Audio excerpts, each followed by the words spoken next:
belum selesai menang Hong Cino Pak Moyo terguling ke pengawan Solo Tengah irama alunan Hong Cino Pak Moyo pulang jalan ke Loyola.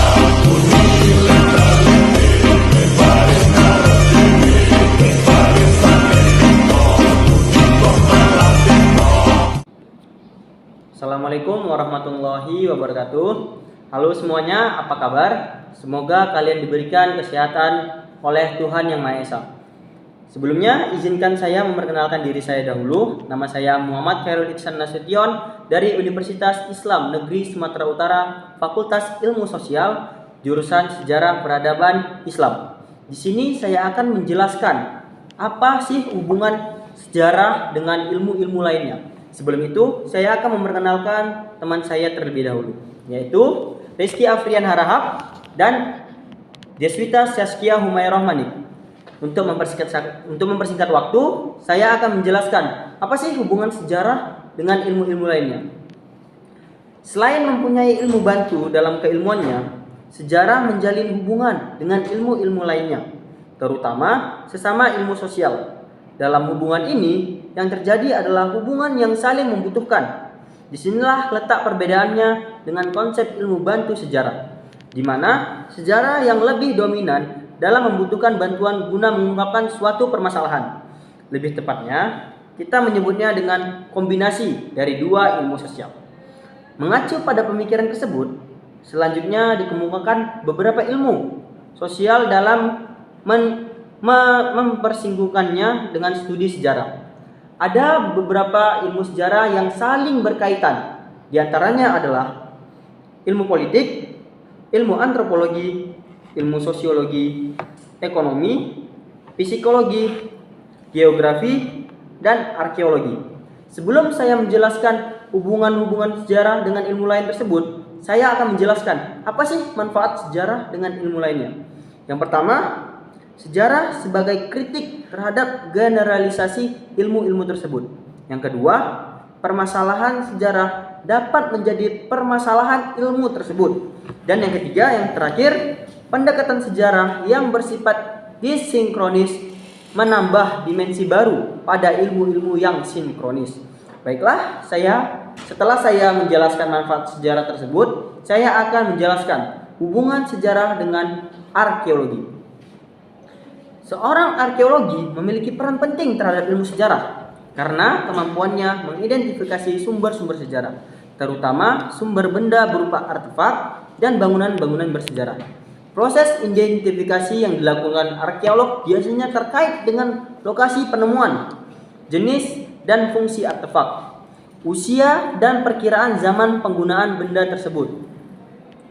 Maka dari itu, sejarah dan arkeologi sangat berhubungan satu sama lain, dikarenakan tanpanya ilmu sejarah, arkeologi tidak akan menemukan penemuan-penemuan tersebut, kapan dan di mana penemuan sejarah itu ditemukan. Selanjutnya, yang kedua, saya akan menjelaskan hubungan sejarah dengan ilmu politik. Ilmu politik dalam perkembangannya sangat dibantu oleh sejarah dan filsafat. Dua kajian ini turut mengembangkan kajian ilmu politik baik dari segi pencarian konsep fundamental maupun penelusuran titik-titik penemuan data dan fakta dan masa-masa pada sebelumnya. Dalam buku pendekatan ilmu sejarah, dalam metodologi sejarah, Sartono menuliskan, politik adalah sejarah masa kini dan sejarah adalah politik masa lampau.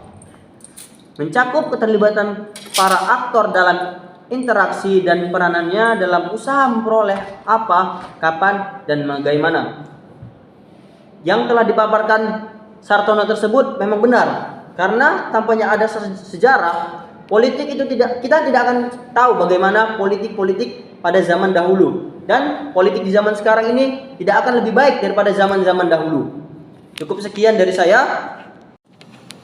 Baik, di sini saya akan menambahkan atau melanjutkan hubungan sejarah dengan ilmu filsafat.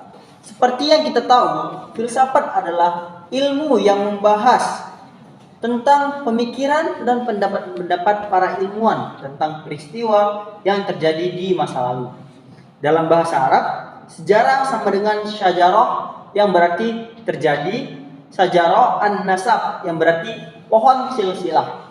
Sejarah dan filsafat adalah ilmu yang saling berhubungan satu sama lain karena membahas dan mempelajari tentang suatu yang sudah terjadi. Hubungan filsafat dengan sejarah saling berkaitan, baik secara substansional maupun ilmiah karena adanya ilmu filsafat didukung oleh sejarah. Filsafat sangat berpengaruh pada sejarah karena filsafat yang merupakan pemikiran manusia secara kritis selalu dan terus-menerus berkembang.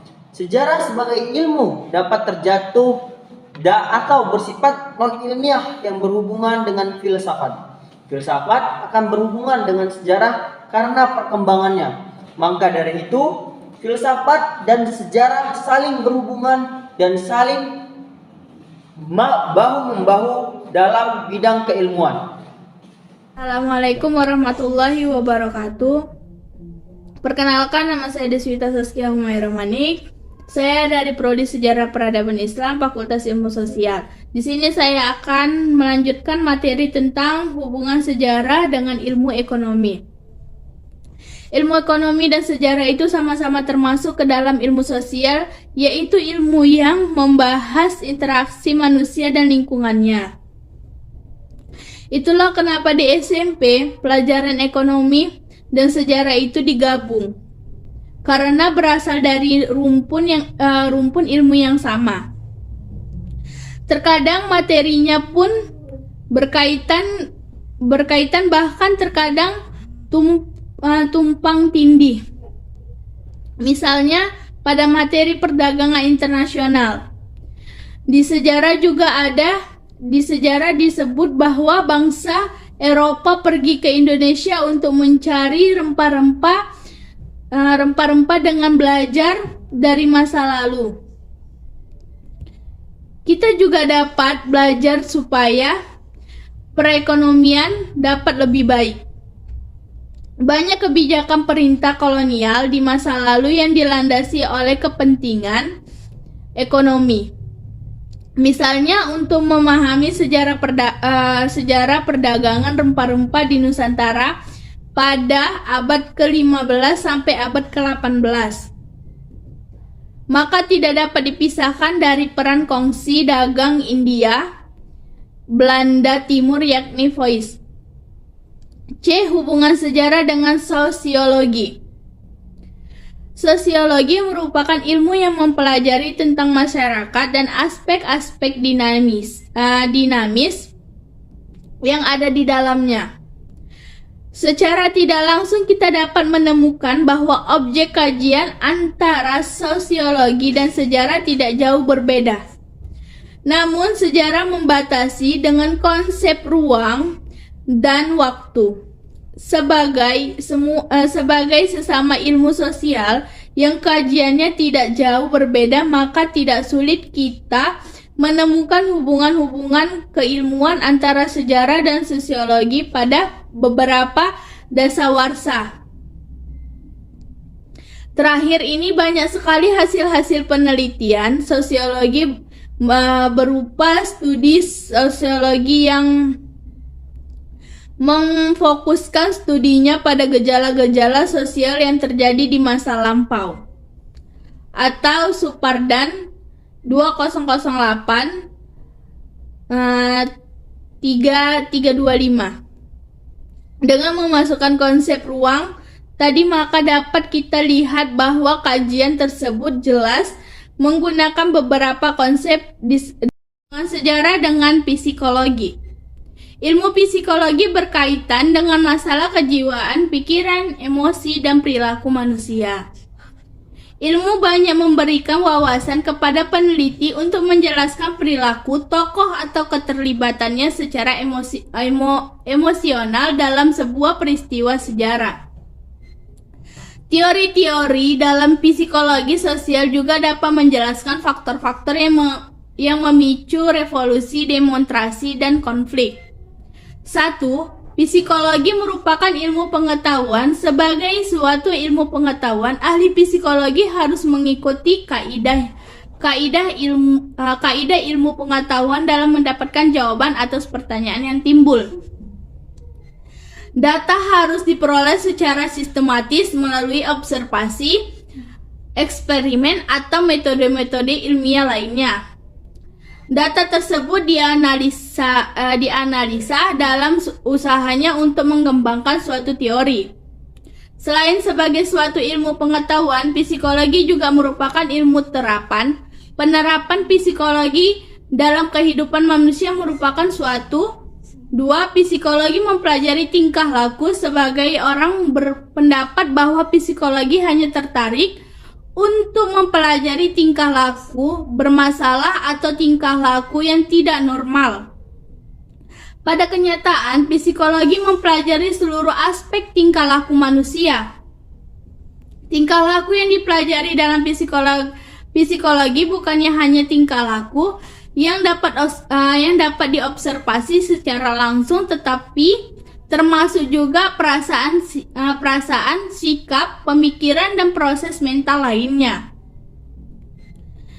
yang tidak dapat diobservasi secara langsung. Walaupun demikian, tingkah laku semacam itu tetap dapat diukur, yaitu daripada apa yang mereka katakan atau dari reaksi mereka terhadap masalah yang dihadapi. Tingkah laku yang dapat diamati atau diobservasi secara langsung oleh orang lain disebut sebagai tingkah laku terbuka atau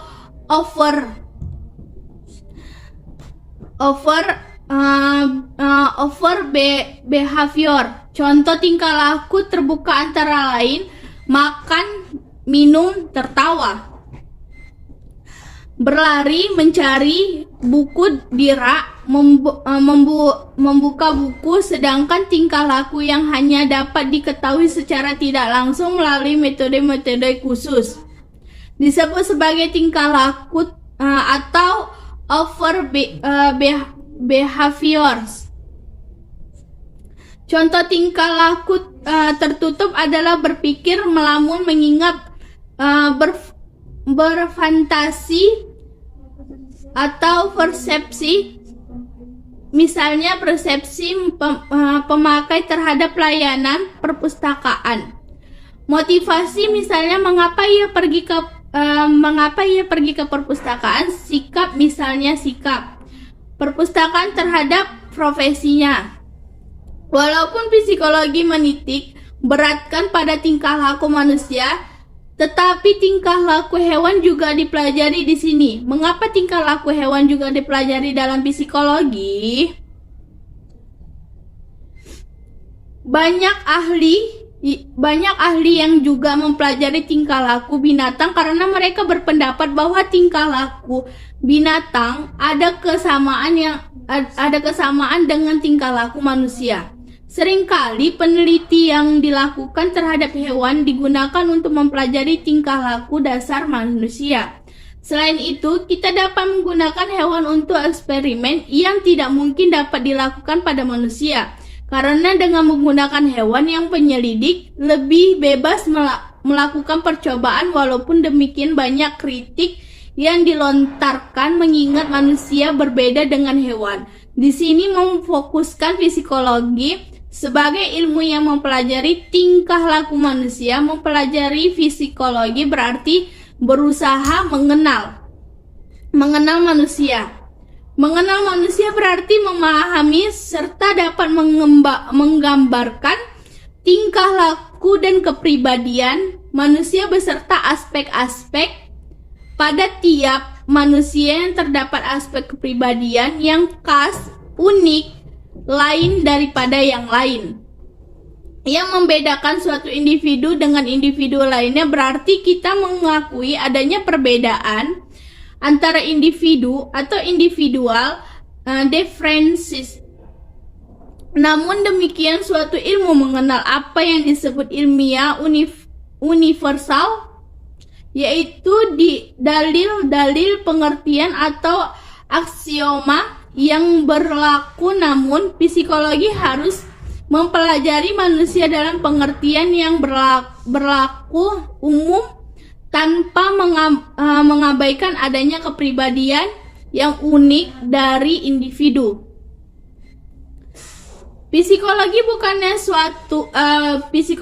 psikologi bukannya satu-satunya ilmu yang mempelajari tingkah laku. Banyak ilmu lain seperti psikiater, antropologi, sosiologi, ekonomi, dan politik. Geografi dan sejarah juga mempelajari tingkah laku manusia, namun aspek yang dipelajari berbeda dengan psikologi. Psikologi lebih menaruh perhatian kepada perilaku manusia sebagai individu.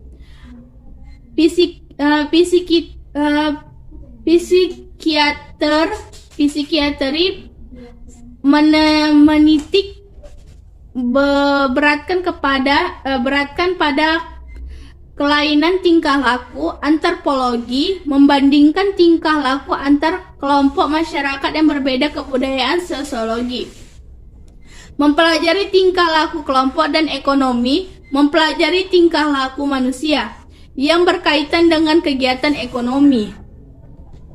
Walaupun dipungkiri bahwa seringkali ada tumpang tindih antar ilmu tersebut. Misalnya, psikologi mempelajari tingkah laku massa yang juga dipelajari. Dalam sosiologi, seorang oknum belajar tingkah laku konsumen yang juga dipelajari dalam psikologi. Oke, saya akan melanjutkan materi selanjutnya. Materi selanjutnya adalah hubungan sejarah dengan antropologi. Antropologi itu ya sebagai salah satu dari ilmu sosial, memiliki kaitan dengan sumbangan kepada ilmu sejarah. Begitu juga sebaliknya. Dalam penulisan sejarah ini, ya sejarawan tidak jarang menggunakan teori dan maupun konsep ilmu sosial lain, ya termasuk antropologi. Ya sejarawan banyak meminjam konsep antropologi. Ya diantaranya semacam simbol kepercayaan, ya folklore maupun tradisi besar, yaitu tradisi kecil. Inkulturasi primitif dan agraris. Sementara itu sumbangan ilmu sejarah terhadap antropologi adalah sejarah sebagai kritik permasalahan sejarah, pendekatan maupun sejarah. Titik temu antropologi, budaya dan sejarah ya sangatlah jelas. Keduanya mempelajari tentang manusia. Bila sejarah menggambarkan kehidupan manusia dan masyarakat pada masa lampau, maka gambaran itu juga mencakup unsur-unsur kebudayaan.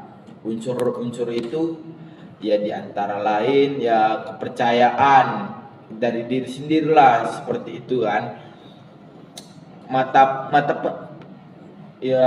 pencaharian itu dan teknologi hasil rekonstruksi yang memadukan antara sejarah dan antropologi itu yang menghasilkan karya-karya sejarah kebudayaan. Oke, demikian kesimpulan dari makalah kami dari kelompok 7 yaitu dari pembahasan pertama sampai akhir.